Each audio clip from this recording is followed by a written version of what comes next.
धाकड़ खबर, बेखौफज़ुमा बेबाक अंदाज। धाकड़ खबर में आपका स्वागत है। मैं आपके साथ हूं अकरम रईस खान। वैश्विक हलचल, जी हां, वैश्विक हलचल का वो ताजा बुलेटिन लेकर एक बार फिर से आपके सामने हाजिर हो चुके हैं, जिसमें बात करते हैं देश दुनिया ही नहीं, गाजा, फिलिस्तीन, इजराइल, ईरान, लेबनान, सीरिया, रूस और यूक्रेन की, क्योंकि यहीं पर पूरी दुनिया में इस वक्त सबसे ज्यादा बवाल मचा हुआ है। हालांकि बवाल की अगर बात करें तो हमारे देश में भी कम नहीं मचा हुआ है। गणतंत्र दिवस के दिन भी तरह तरह की खबरें सामने आई है। कहीं पर जय श्री राम का नारा लगाते हुए मदरसे के बच्चों को मारा पीटा गया है, और कहीं बाबा साहब भीमराव अम्बेडकर की प्रतिमा को तोड़ने की कोशिश की गई है। संविधान की कॉपियां भी जलाई गई हैं। लेकिन क्योंकि ये बुलेटिन वैश्विक हलचल का होता है, तो हम अपने देश के साथ साथ पूरी दुनिया भर की खबरों की बात करते हैं, और इसलिए आसानी से ये तमाम चीजें मैं कर भी पाता हूं, आपके सामने रख भी पाता हूं, क्योंकि रोजाना या एक दूसरे दिन वक्त छोड़कर निकाल लेते हैं समय कृष्णकांत जी यानी के जी, जो भारतीय वायुसेना के रिटायर्ड ऑफिसर हैं और जियो पॉलिटिक्स पर वाकई में अपनी पैनी और गहरी नजर रखते हैं। बहुत शुक्रिया सर वक्त देने के लिए।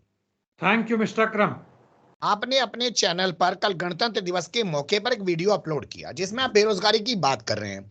गणतंत्र दिवस पर बात करनी चाहिए थी झंडा लगाने की, गणतंत्र दिवस पर बात करनी चाहिए थी गाना बजा के मिठाई विठाई खाने की। ये क्या बेरोजगारी लेकर बैठ गए उस दिन भी? बेरोजगारी ऐसा मुद्दा है जिसे छुपाने के लिए ही बाकी सब नाटक किए जा रहे हैं। हमारा संविधान बना 26 जनवरी 1950 के, ये अच्छी बात है, लेकिन उसका किस तरह से उपयोग या दुरुपयोग किया गया है पूरे जनता के खिलाफ, यह बात समझने की जरूरत है। और यह जानने की जरूरत है कि क्या कमी रह गई हमारे संविधान में, जिसको बदलना चाहता है आरएसएस, जिसको बदलना चाहता है भाजपा, जिसको बदलना चाहता था जनसंघ, यानी वह सारे पूंजीपति वर्ग के जो राजनीतिक दल हैं वो। कांग्रेस ने भी ऐसा नहीं कि बड़ा उसका अच्छा उपयोग किया, उसका उपयोग पूंजीवाद को ही विस्तार के और उसके पक्ष में, उसके हित में काम किया। तो यह अब जानना बहुत जरूरी है, और उसका मुख्य आधार बनता है कि किस तरह से उसका दुरुपयोग किया गया है। वह है जनता के रोजगार को। 1975-77 के आंदोलन में एक प्रमुख मांग था कि हमारे जो प्रतिनिधि है उसको बीच में वापस बुलाने का अधिकार और रोजगार का अधिकार, यानी सबको मिलना चाहिए, दोनों में से कोई भी हमें नहीं मिला।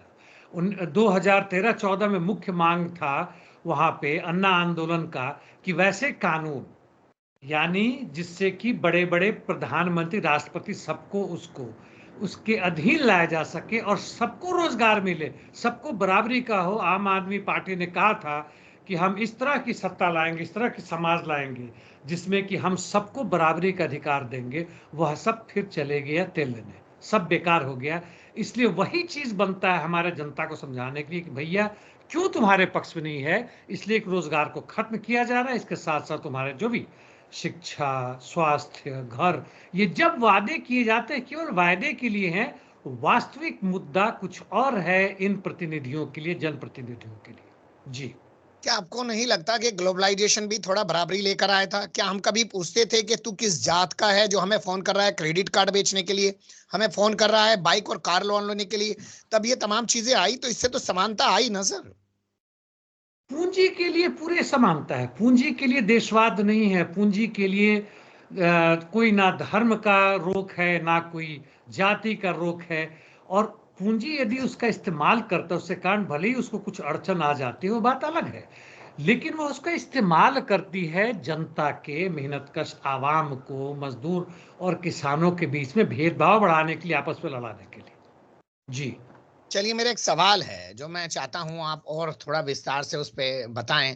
पिछले 25 साल जो 21वीं सदी के गुजरे हैं, उसमें ज्यादातर सरकारें संघियों की रही हैं। 10 साल यूपीए की सरकार रही है, और वो भी एक तरीके से लंगड़ी सरकार थी।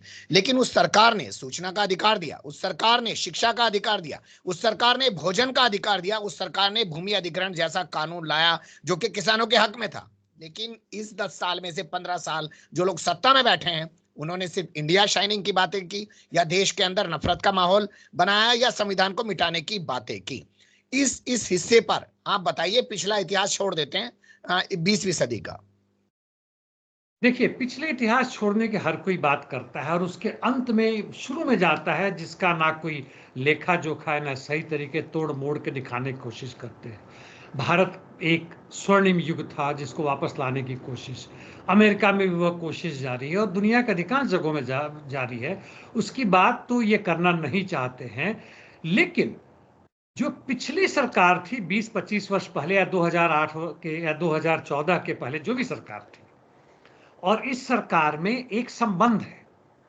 वह ऐसा नहीं है कि दोनों एक दूसरे के विरोधी हैं, उस स्तर पे जाके जहां वह पूंजीवाद के खिलाफ है। और एक सिक्का के दो पहलू कहते हैं तो दो आधार बनते हैं। पूंजीवाद का मुख्य मकसद क्या है? मुख्य मकसद है प्रॉफिट रेट को बढ़ाना, यानी मुनाफे के दर को बढ़ाना। और पूंजीवाद की जो कानून है, जो नियम है, जो उसका एक ट्रेंड है, वह है कि पूंजीवादी सत्ता जो है वह आम आदमी को रोजगार नहीं देती है, वह उनको रोजगार से बाहर निकालती है। और रोजगार से बाहर निकल के यानी बाजार में डिमांड घट जाता है, वह खरीदने की हालत में उनकी क्षमता घट जाती है। तो जो भी उत्पादन होता है, मुनाफा उसी में होता है, चाहे वो आम हो या टीवी हो या लैपटॉप हो। और वह बाजार में नहीं बिकता क्योंकि तुमने उनको बाजार से बाहर निकाल दिया जो खरीदने वाले थे। और इसलिए वह जीरो की तरफ बढ़ता है। एक तरफ जहां उनकी बेहद चाहत है कि उनका प्रॉफिट रेट बढ़े, दूसरी तरफ प्रॉफिट रेट जीरो की तरफ बढ़ता है। और इस अंतर्द्वंद को पूंजीवाद कभी भी समाप्त नहीं कर सकता है। और जब जब उनका मुनाफा बढ़ता है तो कांग्रेस आती है, जब मुनाफा घटता है तो भाजपा आती है, ताकि वह जनता के विरोध को शून्य करे, अपने पक्ष में लाए और पूंजीपतियों के पक्ष में लाए। यानी बकरे जो हैं वह बाघ के पक्ष में जाए कि भैया कुछ बाकी बकरों को मारो, हमें तुम्हें सुविधाएं दो।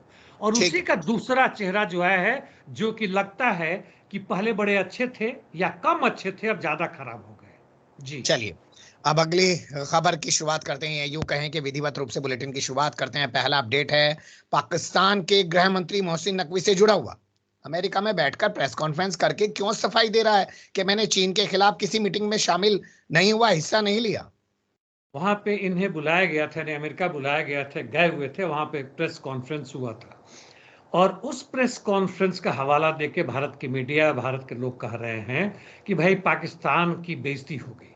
पाकिस्तान के प्रमुख पार्टी के चीफ को भले ही बुलाया गया, लेकिन उनको भाव नहीं दिया गया, अगली पंक्ति में नहीं बिठाया गया।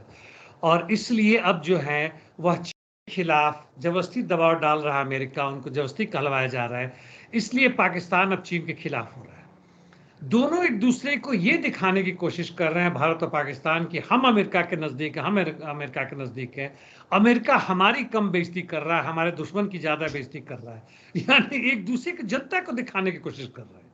यदि आत्मगौरव जैसा कोई चीज हो भैया, तो तुम अपने जनता के हित में काम करो, जनता के लिए समाजवाद लाओ, ना कि अमेरिका के पीछे पड़ो।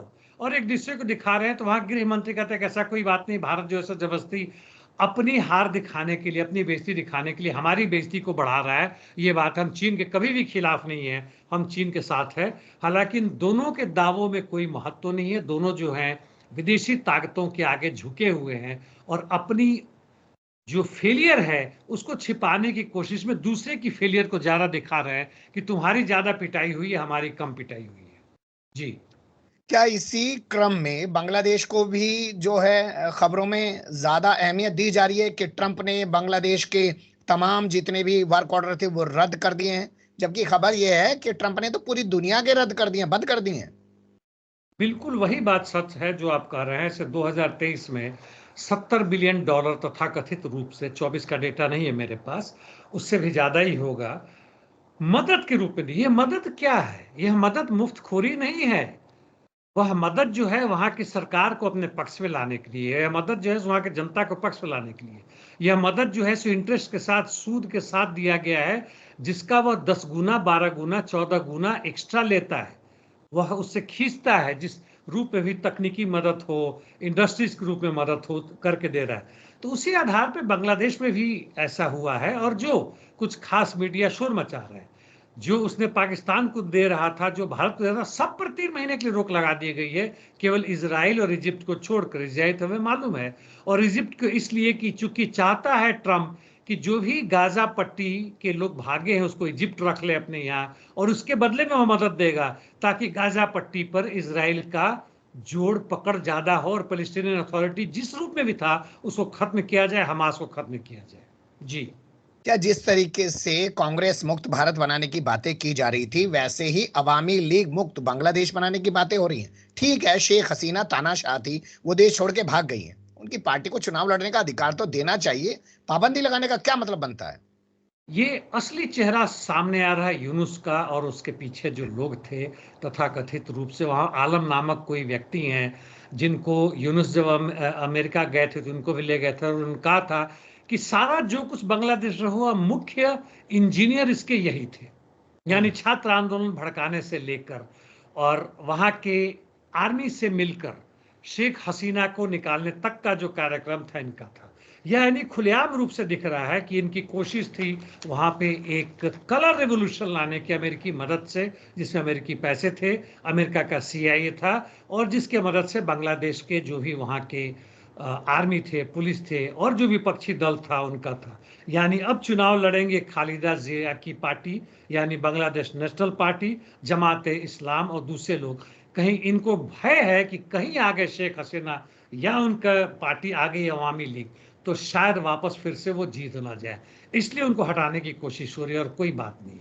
जी चलिए, अगली खबर बांग्लादेशी लड़की के बलात्कार से जुड़ी हुई है। ये वारदात कर्नाटक राज्य के बेंगलुरु में हुई है, जिसको लेकर बांग्लादेशी मीडिया और वहां के सत्ता में बैठे लोग खूब भड़के हुए हैं। हमारा यहाँ का मीडिया शांत है।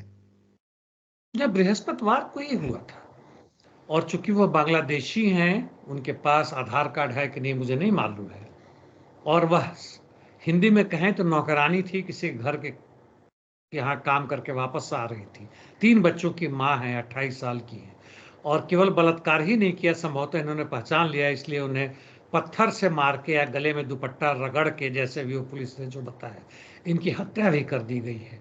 और इसके कारण बांग्लादेशी के नाराज होने की बात है, जहां तक उनके लोग हैं, वह नाराजगी ठीक है, वो बनता हम किसी भी बलात्कार के पक्ष में नहीं, किसी भी तरह के महिलाओं के ऊपर होते हुए अन्याय के हम खिलाफ हैं, इसमें संदेह नहीं है। लेकिन बांग्लादेश में जो वहाँ के महिलाओं के खिलाफ हो रहा है, वो उस पर ध्यान ज़्यादा दे, और वहाँ एक समाजवादी समाज की संरचना करे, ताकि महिलाओं की बराबरी, इसलिए नहीं कि वो माँ है, बहनें हैं, या वह एक देवी है, इसलिए नहीं, इसलिए कि उनके भी श्रम शक्ति का उतना ही महत्व है जितना कि पुरुष का है। बल्कि कई जगहों में, चाहे कंप्यूटर हो, HR हो, दूसरे जगहों में हो, वह काम करने के बारे में बात करती हैं। चूंकि तकनीकी इतना आगे हो गया है कि वह जी, पुरुषों से कहीं ज़्यादा ही उनकी श्रम शक्ति की वैल्यू है, इसलिए पूरी की पूरी बराबरी होनी चाहिए, तभी एक सही समाज बन सकता है और हर तरह का न्याय का हम खात्मा कर सकते हैं। लेकिन जी क्या ये खबर डराती नहीं है सर? क्या ऐसा नहीं लगता पूरा मीडिया, पूरा भाजपा ने जो एक माहौल बांग्लादेशियों के खिलाफ बना दिया है, उसके चलते इस वारदात को अंजाम जानबूझकर दिया गया है? जानबूझकर दिया गया है कि नहीं, यह कहना मुश्किल है, खास बांग्लादेशी औरत के खिलाफ। लेकिन पूरे भारत में जिस तरह से बलात्कारियों की महिमा की जा रही है, उनकी पूजा की जा रही है, और उनको माला पहनाया जा रहा है, जो भाजपा के समर्थक हैं या उसके जी, तरफ आ रहे हैं, जो उसके सत्ता में हैं, यह बहुत ही भयावह स्थिति है। और उन लोगों के लिए जो लोग इसकी ताली बजा रहे हैं, उनके घर की महिलाओं का क्या होगा, यह बड़ा दुर्भाग्यवश चीज है। और ऐसा चीज होने वाला आज नहीं तो कल, और हम उसी तरह बढ़ रहे हैं जिस तरह से कि बाकी दूसरे देशों में हो रहा है, हमारे देश में और भयावह रूप में हो रहा है। सीधे के सीधे वहां की, यहाँ की पुलिस सत्ता, यहाँ के जी, प्रशासन और न्यायालय तक उनको, जी, चूंकि उनके वो जो भी उनके पक्ष में जो चीजें आ रही है, उनको नजरअंदाज करके उन्हें बेल दे रही है। एक दो जो बहुत हंगामा हो रहा है, जैसे गुजरात में जिन लोगों ने हत्याएं की थी, गुजरात जनसंहार में, और औरतों को मारा था, बलात्कार किया था, उनको फिर जी, से जेल में डाला जा रहा है, या डाल दिया गया, एक दो छोड़ दे, तो बाकी जगह तो छोड़ा जा रहा है लोअर कोर्ट से, और जी। यह बहुत ही भयावह है। जी चलिए, अगली खबर है रूस यूक्रेन जंग से जुड़ी और आज चर्चा का विषय बने हुए हैं बेलारूस के राष्ट्रपति। 7वीं बार उन्होंने वहां का कार्यभार संभाल लिया है। पूरा वेस्ट मीडिया कह रहा है कि फर्जी चुनाव हुआ है, लेकिन उन्होंने एक बड़ी ऑफर दी है यूक्रेन को कि भैया जंग बंद कर लो, तुम्हारे लिए शांति सैनिक बन सकते हैं बेलारूसी। अलेक्जेंडर लुकाशेंको 87 से 88% मतों से जीतेंगे, यदि सर्वे सही है एग्जिट पोल का तो। और अब यूरोपियन यूनियन जितना भी शोर मचा जाए कि यह चुनाव जो है सो गलत है, ये है वो है, इसका कोई मायने नहीं बनता है। उनके नज़र में चुनाव वही सही है जो उनके पक्ष में जीते, जैसे रोमानिया में हुआ। या जैसे बांग्लादेश में बिना चुनाव के सत्ता परिवर्तन किया गया, इस सब जी। चीजों का है, तो कोई अंतर नहीं पड़ता। हाँ, ये रूस के साथ है इसमें संदेह, लेकिन इसके बावजूद भी, रूस के कितने चाहने के बावजूद भी, हालांकि रूस ने ओपन इसमें स्टेटमेंट नहीं दिया है, इनकी सैनिक यहाँ के साथ लड़ने को तैयार नहीं हुए। लेकिन अब इसके आधार पर कहते हैं कि हम न्यूट्रल रहें पूरी तरह से। और जो जेलेंस्की बोल रहे हैं कि 2 लाख सैनिक चाहिए यूरोपियन यूनियन की, यूरोपियन यूनियन बोले तो नेटो, तो नेटो के सैनिक आए ना कह रहे हैं कि हमारे सैनिक ज्यादा महत्वपूर्ण हो गए, न्यूट्रल हैं, और हमारे 60 से 70 हजार ही सैनिक वहां पे दोनों देश के बीच में यदि युद्ध समझौता होता है और वहां पर शांति सैनिक की जरूरत पड़ती है, तो दुनिया भर के किसी भी सैनिक से बेहतर और ज्यादा न्यूट्रल हमारे सैनिक से अधिक नहीं होंगे। जेलेंस्की तो इस पर जरूर बहुत कूदे होंगे, इसमें संदेह नहीं है। वह तो नेटो के चाह रहे हैं, वह पूरी तरह से उनकी चमचा बन चुके हैं। उन्होंने तो यहां तक कानूनन, तथा कथित रूप से कानूनन बैन कर दिया गया है कि शांति समझौता में हम लोग पुतिन से कोई बातचीत नहीं करेंगे। तो भैया तुम किससे करोगे? तुम जिसकी मर्जी कर लो, दुनिया में कूदते रहो, कोई अंतर नहीं पड़ेगा। शांति समझौता पुतिन से ही करना पड़ेगा। कायदे की जी। बात है, उसूल की बात है, सिद्धांत की बात है, जो बंदा सामने है उसी से बात करनी पड़ेगी। खैर, अमेरिका से जुड़ी खबरों का रुख करते हैं। क्या तालिबान पर या तालिबान के नेताओं पर इसलिए और ज्यादा प्रतिबंध और इनाम लगाने की बातें की जा रही है अमेरिका के जरिए कि ट्रंप के कहने के बाद भी उन्होंने हथियार देने से मना कर दिया? विदेश मंत्री ने कहा है, जब भागे थे तो करीब 20 बिलियन ये हथियार छोड़ के भागे थे, बुरी तरह भागे थे। यानी वियतनाम में 73-75 में जो लोग भागे थे वहां से, उसके बाद ये दूसरा था, बड़ी फजीहत हुई थी। अब ये तकरीबन 7 बिलियन के ऐसे हथियार हैं, हेलीकॉप्टर, हवाई जहाज, फाइटर, टैंक वगैरह हैं, जिनको ट्रंप कहते हैं भैया वो हमारा वापस कर दो। तालिबान ने खुलेआम इनकार कर दिया। और दुनिया में किस देश ने हर भागने भगोड़ों को वहां से, और जिसके ऊपर तुमने अधिकार जमाए थे और हारने के बाद से वापस किया है? बिल्कुल उनका नहीं बनता है। तुमने आके जितनी हत्याएं की है, जितनी लूटी यहां से, पॉपी कल्चर पैदा किए, पॉपी मतलब जो धतूरे वगैरह जो तुमने उगाए बुगाए और उसको बेचा, अमेरिका बेच रहा था, तालिबान नहीं बेच रहा था, तो अब स्पष्ट हो गया, तालिबान ने उनको तकरीबन नष्ट कर दिया है। और जी। ये कर रहे हैं, तो इससे नाराज होकर वहां के विदेश मंत्री कह रहे हैं कि हमने जितना पहले, कितने भी तुम्हारे लोगों को पकड़ने के लिए जो हमने एक प्राइज किया था, बिलियन बिलियन डॉलर किया था, उससे हम 10 गुना 20 गुना हम ज्यादा इनाम घोषणा कर देंगे। ऐसे धमका रहे हैं जैसे कि इससे तालिबान तक जाएगा। तालिबान की जो भी कमी हो, लेकिन अमेरिका के सामने वो दबने वाला नहीं है। बिल्कुल। तालिबान एक एक जो भी हो, धर्म के आधार पर इस तरह की चीजें कर रहा है औरतों के खिलाफ, उसके पक्ष में हम लोग कहीं से भी नहीं है। लेकिन अमेरिका के सामने झुक जाए, ऐसा नहीं होने वाला है। जी। चलिए, अगली खबर हमारे पास है, ये होलोकॉस्ट से जुड़ी हुई। इसके जो प्रमुख हैं वो एलन मस्क की क्यों निंदा कर रहे हैं? ये पहले भी इन्होंने कहा था कि AFD, ऑल्टरनेटिव फॉर जर्मनी, यह पार्टी ही एकमात्र है जो जर्मनी को बचा सकता है।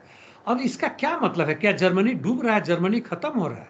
यदि जर्मनी में आर्थिक मंदी आ रही, तो उसका कारण है कि जो भी रशिया से ये लोग एनर्जी या पेट्रोलियम प्रोडक्ट लेते थे, उसको इन लोगों ने खुद ही वहां पे नॉर्थ स्ट्रीम, जो वहां से तेल आ रहा था, उसको उन्होंने एक्सप्लोड करके अमेरिका और जेलेंस्की की मदद से उड़ा दिया। एक तरह से कहें तो आतंकी यह एक वारदात था, उसके कारण कर दिया। और जो भी इनके पास आर्म्स अम्युनिशन से भेज रहे हैं, वहां पे मदद कर रहे हैं, उसे कहा ना रहा है।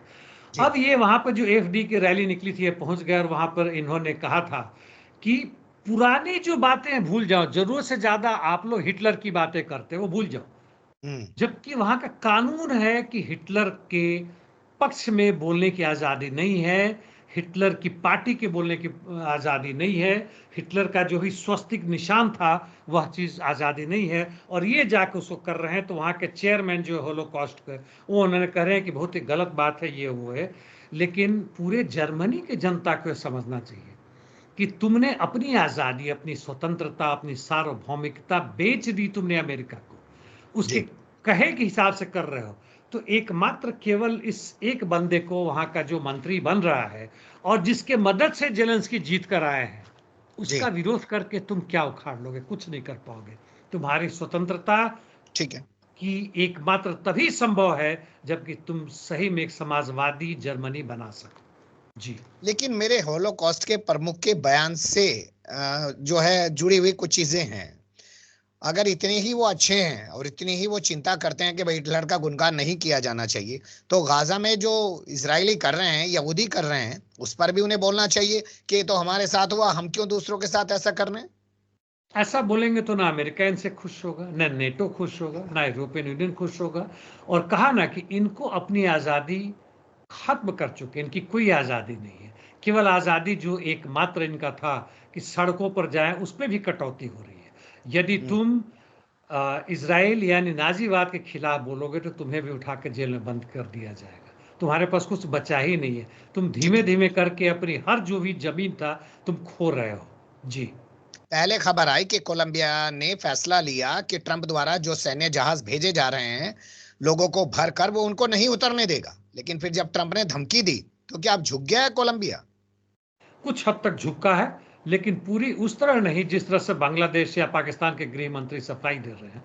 इन्होंने कहा कि इनके लोगों को मिलिट्री हवाई जहाज भेजा जा रहा था और हम मिलिट्री एयरक्राफ्ट को अपने यहाँ कोलंबिया में नहीं आने देंगे अमेरिका का, क्योंकि वह हमारी बेइज्जती कर रहे हैं, हमारी बराबरी नहीं कर रहे हैं।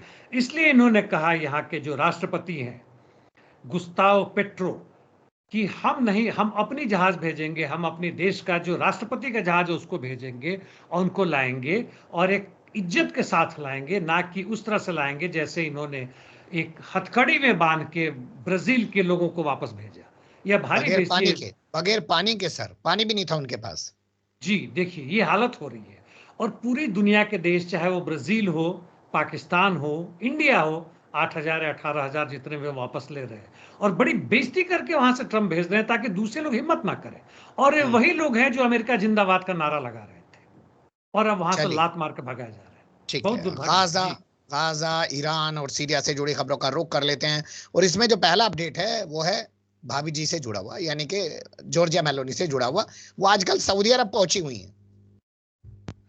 जॉर्जिया मेलोनिया भी उसी तरह की काम कर रही हैं जैसे अन्य देशों के राष्ट्रपति प्रधानमंत्री अपने पूंजीपतियों के लिए काम कर रहे हैं। और $10 बिलियन का कॉन्ट्रैक्ट हुआ दोनों के बीच में, तथाकथित रूप से स्ट्रेटेजिक पार्टनरशिप। स्ट्रेटेजिक पार्टनरशिप एक भद्दा मजाक बन गया। समझ जाइए कि कोई भी देश दूसरे देश के साथ करता है, इसका कोई महत्व नहीं है। सीधा कर सीधा यह जो है यह बिजनेस है, यानी आपके शब्दों में धंधा है। और $10 बिलियन कम नहीं होता। एमबीएस के साथ मिलकर उन्होंने किया है, जो कि इंफ्रास्ट्रक्चर के लिए और एनर्जी पेट्रोलियम प्रोडक्ट्स के लिए, यानी एमबीएस बेचेंगे और वहाँ से इनकी टेक्नोलॉजी खरीदेंगे और वो सब चीज़ें होंगी। और वहाँ की जनता के लिए इसमें कुछ भी खुश होने की बात नहीं है, क्योंकि यह बड़े बड़े पूंजीपतियों की पॉकेट को और भी माला माल करेगी और कोई बात आगे नहीं होने वाली है। जी। क्या सबको सऊदी अरब में पैसा दिखाई दे रहा है? क्योंकि ट्रंप ने परसों बयान दिया कि $600 बिलियन नहीं, $1 ट्रिलियन इन्वेस्टमेंट करना पड़ेगा सऊदी अरब को अमेरिका में। तो सब भाग रहे हैं वहां पे। इसे पता है कि एमबीएस और उसके जितने गुर्गे हैं वह अपनी तेल बेचकर अपनी जनता के लिए खुद जेब भर रहे हैं, खुद ही बहुत बड़े बेईमान हैं और क्रिमिनल भी हैं। जिस तरह से इन्होंने अमेरिकी जो जर्नलिस्ट पत्रकार को थे, तुर्की में उनकी हत्या करवा दी थी। कुट्टी कमाल, कुट्टी। कमाल जी खशोगी। बिल्कुल, आपको बिल्कुल याद है। तो और शुरू में इन्होंने कहा था कि भैया यह तो आतंकी बातचीत है, लेकिन अब मिल गए हैं। अब इनको 600 बिलियन से आगे 1,000 बिलियन यानी ट्रिलियन इनको नजर आ रहा है, तो ये क्यों नहीं करें। और इनको पता है कि एमबीएस झुक के इनको देंगे, चूंकि इनको सुरक्षा चाहिए। और एमबीएस की जो इच्छा है, ख्वाहिश है कि मिडिल ईस्ट में वो वहाँ के एक बड़े पावर के रूप में, रीजनल पावर के ऊपर में उभरे। इसके लिए करें। इनको नहीं पता है कि इसराइल के आगे इनकी किसी की भी नहीं चलेगी, ना अमेरिका के चलेगी। और सारा का नतीजा यही होगा कि अमेरिकी वहां पे मिलिट्री पोस्ट बनेंगे जो ऑलरेडी है इनके यहाँ, और उसका जी। पैसा अमेरिका नहीं, ये खुद एमबीएस देंगे। स्विट्जरलैंड में फिलिस्तीनी अमेरिकी पत्रकार को क्यों गिरफ्तार किया गया है सर? ये अमेरिकी पत्रकार, अमेरिकी फिलिस्तीन, मतलब फिलिस्तीन पेरेंट्स के अमेरिका में पैदा हुए, इसलिए इनको हम्म, नागरिकता मिल गई है। अबू नीमा करके हैं। इन्होंने एक 2001 में ही या 2002 में इन्होंने एक ऑर्गेनाइजेशन बनाया था, इलेक्ट्रॉनिक इंतिफादा। इंतिफादा मतलब कि विद्रोह। जी। और इसके ये प्रो पैलेस्टीन ये बातें लिखते हैं, बताते हैं, पैलेस्टीन की स्वतंत्रता की बात करते हैं। और स्विट्जरलैंड में जाके इनके कोई वार्तालाप होने वाली, कोई बातचीत होने वाली थी। और ये पहले भी इन्होंने, इनकी जो इंग्लैंड में जो शाखा थी 3 महीना पहले, वहाँ पे भी ब्रिटिश पुलिस आके छापा मारा, जो भी इनके इलेक्ट्रॉनिक आइटम वैसे उठा के ले गए थे, हालांकि किसी को गिरफ्तार नहीं किया था, और इनको गिरफ्तार कर लिया कि हम नहीं बोलने देंगे। पहले आने दिया, लेकिन जब इजराइल ने विरोध किया तो नहीं बोलने देंगे, पकड़ के गिरफ्तार कर लिया। यानी पूरे यूरोप में, अमेरिका में आप प्रो इजराइल बातें करें तो बहुत खुश है, एंटी कुछ बातें करें तो आपको उठा के बंद कर दिया जाएगा। जी, नेटजारियन कॉरिडोर क्या है और इसको लेकर क्यों मीडिया में चर्चा हो रही है, और गाजा में ये किस तरीके से काम कर रहा है?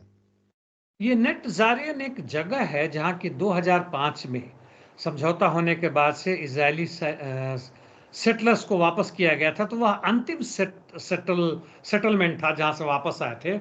और उसकी याद में इन लोगों ने, जब तकरीबन ये गाजा पट्टी है तो सेंटर से थोड़ा ऊपर में 5 किलोमीटर चौड़ा और पूरा लंबा, यानी अपने इजराइल के बॉर्डर से लेकर मेडिटेरेनियन सी तक इन्होंने अभी इस युद्ध में कब्जा किया।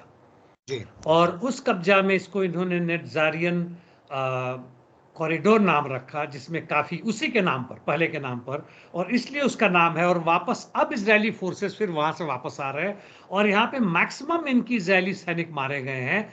इनमें घात लगा लगा के हमास ने और अपने ग्रिल्ला वारफेयर से अटैक कर करके मारा है, और इनको रोकना मुश्किल था। इनकी कोशिश थी कि नॉर्थ और साउथ में डिवाइड कर दे, नहीं आने देंगे, हालांकि वह बहुत हद तक सफल नहीं हो सके, और हमास फिर से वहां पर वापस कब्जा कर रहा है, इसीलिए हो रहा है। और अंतिम बात यह है कि इनका नॉर्थ से जो इन्होंने मना किया हुआ था कि नॉर्थ गाजा पट्टी में जी। हम नहीं आने देंगे, जो इनको भगा रखे हैं इनके फिलिस्तीनियों को, अब वो वापस आना शुरू हो गए अपने गाड़ी से, अपने गधों के ऊपर काट बना के, जो बैलगाड़ी होता है गधा गाड़ी से करके, और हजारों की संख्या में आ रहे हैं, और हजारों हजार प्रदर्शन उन्होंने किया और जीत की खुशी मनाई है। इसलिए इस क्षेत्र का बड़ा ही महत्व है, पूरे दुनिया में इसको दिखाया जा रहा है कि किस तरह से ये हमास और फिलिस्तीन लैंड का जीत हुआ है।